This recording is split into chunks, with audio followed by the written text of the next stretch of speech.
Here is something nobody tells you when you are 23. The financial decisions you make in your 20s are not the biggest decisions of your life.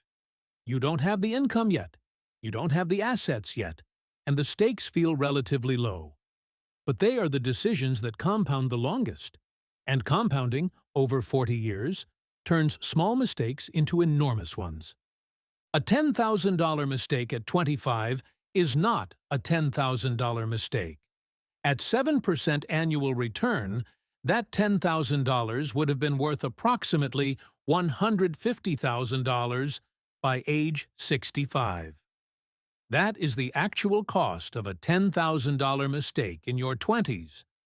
Not what it feels like at the time, but what it actually costs when you run the numbers forward. This video covers the 6 biggest money mistakes Canadians make in their 20s. Not to make you feel bad about any of them. Most of them are completely understandable, given that nobody teaches personal finance in school, and the financial industry profits from you making exactly these mistakes. But to name them specifically, show what they actually cost with real numbers, and give you the exact fix for each one.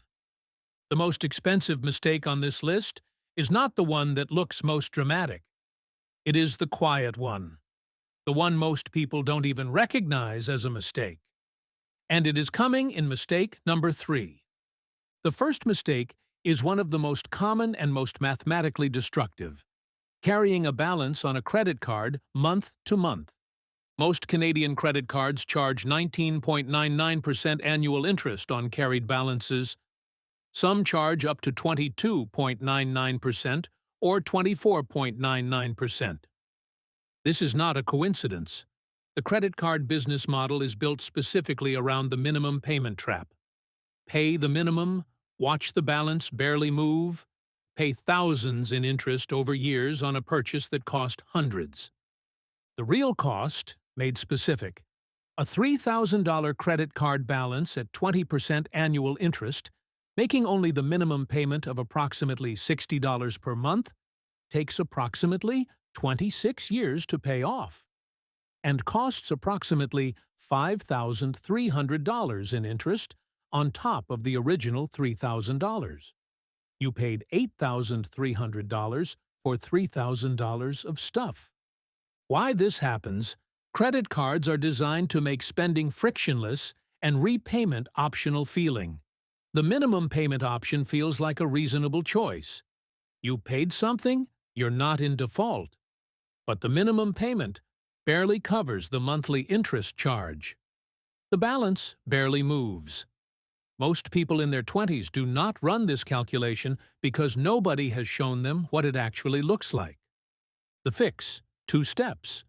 First, if you carry a balance right now, treat it as the highest priority financial obligation you have.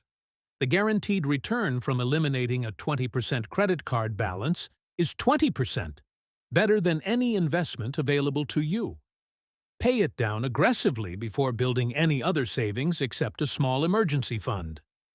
Second, going forward, pay the full balance every month, every time. Automate it if your bank allows it. Use the credit card for points and fraud protection. But treat it as a charge card where the balance is always zero at the end of the month. A new car is one of the worst financial decisions most Canadians in their 20s make.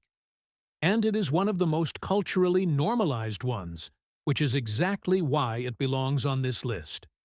A new car loses approximately 20% of its value the moment you drive it off the lot. By the end of year 3, it has typically lost approximately 40% to 50% of its purchase price.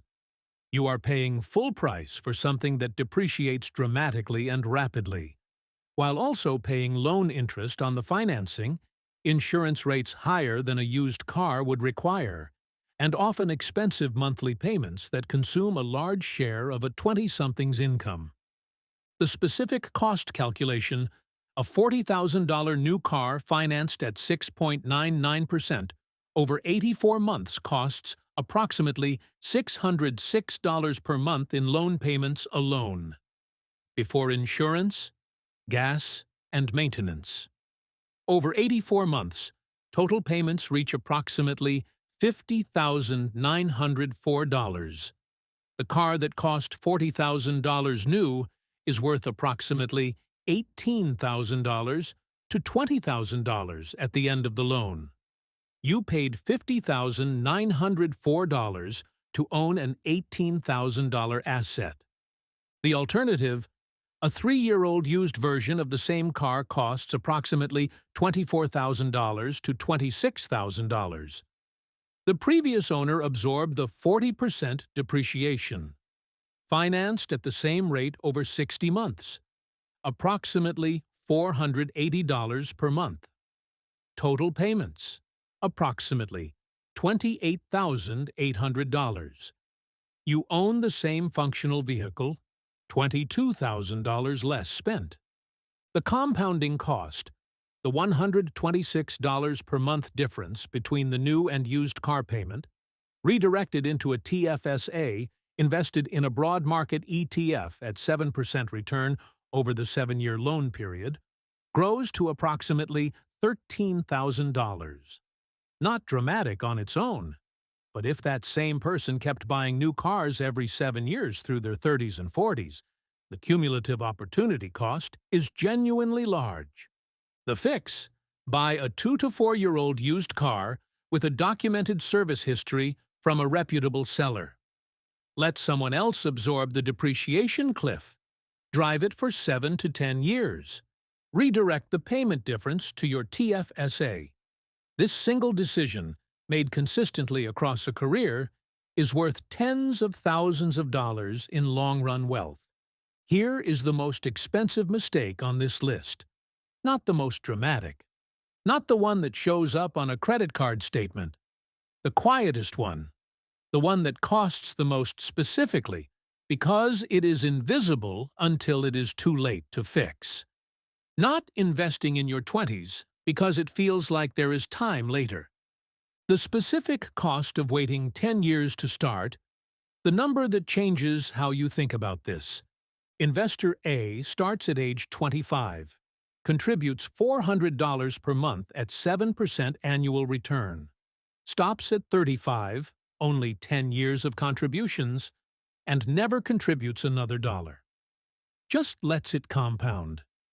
Investor B starts at age 35, contributes $400 per month at 7% annual return all the way to age 65, 30 years of contributions.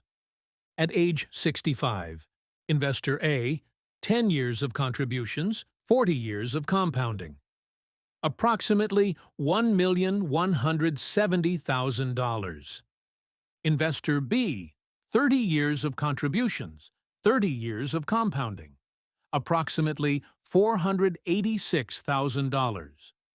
Investor A contributed for only 10 years, total contributions of $48,000. Investor B contributed for 30 years, total contributions of $144,000. Investor A contributed 1/3 as much and ended up with more than twice as much. The difference? 10 years of compounding from an earlier start.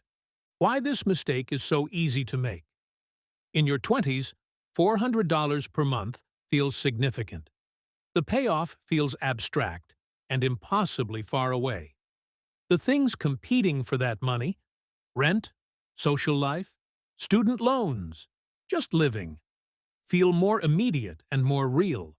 And the returns in the first few years of investing are genuinely unimpressive, which reinforces the feeling that there is no urgency. The fix: start now. The specific amount is less important than the starting.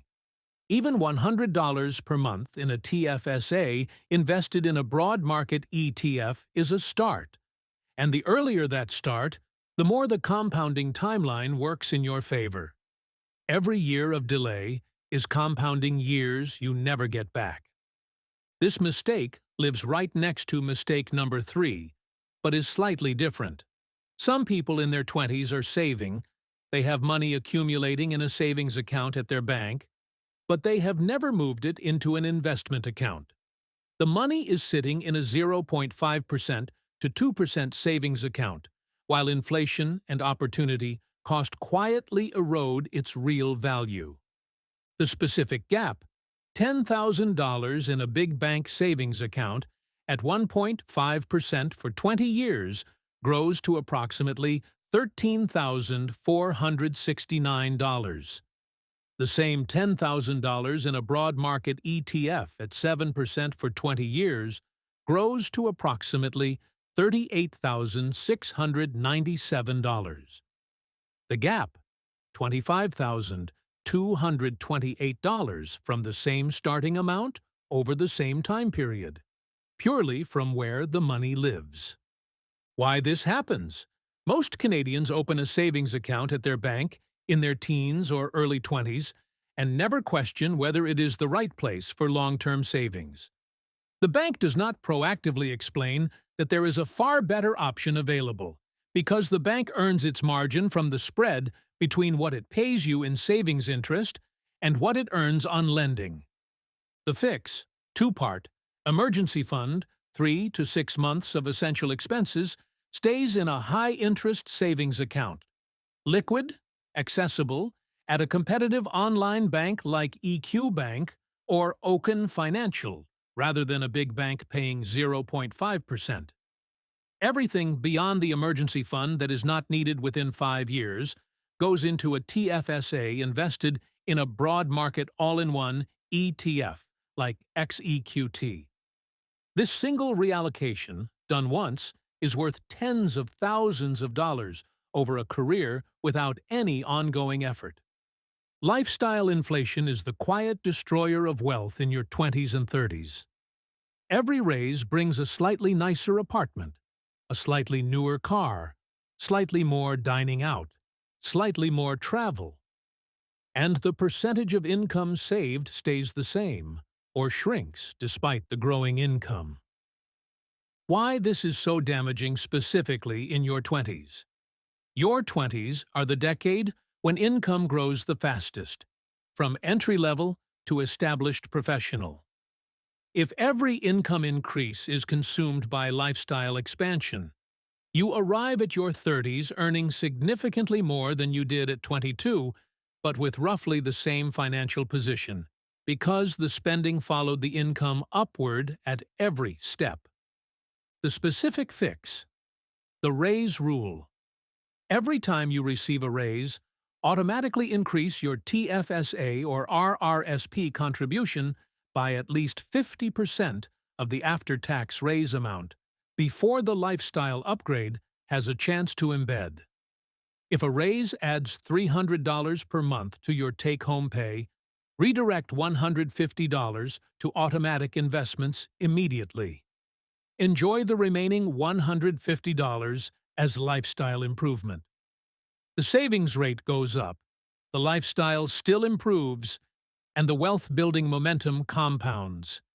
This one rule, applied consistently through your 20s and 30s, is the single most powerful savings rate lever available. Because it captures income growth before spending has time to adapt to the new level. Most Canadians in their 20s have no emergency fund. When something unexpected happens, a car repair, a dental bill, a job gap, the credit card goes on. The balance grows. The minimum payment eats into the next month's budget. The next unexpected expense goes on the card again. The debt spiral starts. The emergency fund is the specific structural solution to this. 3 months of essential expenses in a liquid HISA. Not the investment account, not the TFSA holding ETFs, a separate accessible account. When life happens, it gets paid from there. The credit card does not go on. The spiral does not start. The specific target? Essential expenses only. Rent, groceries, utilities, transport, phone, minimum debt payments. If your essential monthly expenses are $2,500, your emergency fund target is $7,500. This is achievable in most cases within 12 to 18 months of deliberate saving at $400 to $600 per month. The fix?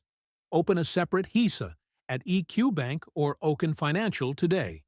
Set up a small automatic transfer, even $100 per paycheck. Build it to 1 month's expenses, then 2, then 3. Once it is built, leave it there and never use it for non-emergencies. The emergency fund is not a savings account. It is insurance. Let's come back to where we started. The financial decisions you make in your 20s are not the biggest of your life. They are the ones that compound the longest. And that cuts both ways. A $10,000 mistake at 25 is a $150,000 mistake at 65. But a $10,000 right decision at 25 is also a $150,000 right decision at 65. Every one of the mistakes in this video has a specific fix.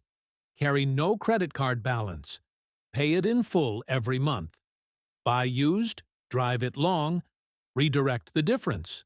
Start investing now, even $100 per month, even in your most broke year. Move long-term savings out of a big bank account and into a TFSA. Capture every raise with the 50% rule before lifestyle inflation embeds. Build the emergency fund so life emergencies never become credit card debt. These are not complicated. They are specific. And done consistently through your 20s, they produce a financial position in your 30s and 40s that most of your peers will not have. Not because you earned more, but because you let the math work for you instead of against you.